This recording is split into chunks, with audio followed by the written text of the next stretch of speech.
Take us the foxes, the little foxes that spoil the vines. Song of Solomon, chapter 2, verse 15.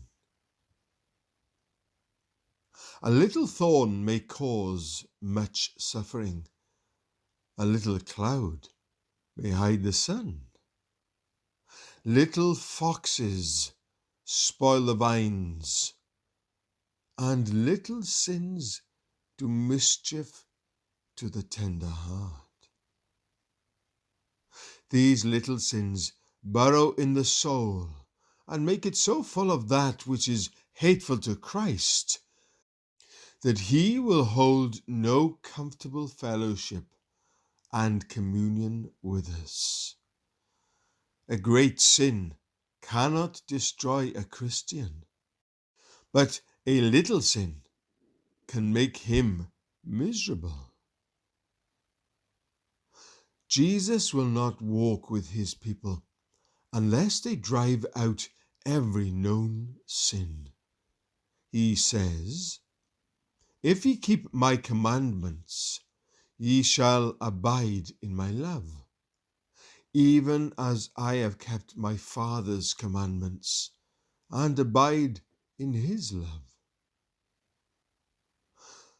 Some Christians very seldom enjoy their Saviour's presence. How is this? Surely it must be an affliction for a tender child to be separated from his father. Art thou a child of God, and yet satisfied to go on without seeing thy Father's face? What? Thou the spouse of Christ, and yet content without his company? Surely thou hast fallen into a sad state. For the chaste spouse of Christ mourns like a dove without her mate when he has left her. Ask then the question, what has driven Christ from thee? He hides his face behind the wall of thy sins.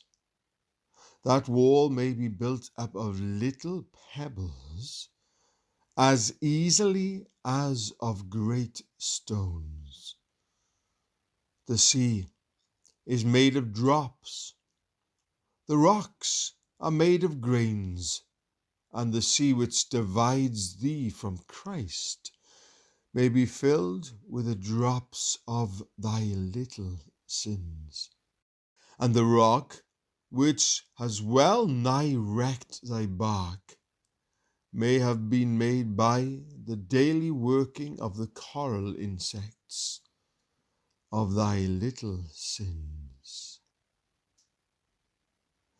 If thou wouldst live with Christ, and walk with Christ, and see Christ, and have fellowship with Christ, take heed of the little foxes that spoil the vines, for our vines have tender grapes. Jesus invites you to go with him and take them. He will surely, like Samson, take the little foxes at once and easily. Go with him to the hunting. Take us the foxes, the little foxes that spoil the vines. Song of Solomon, chapter 2, verse 15.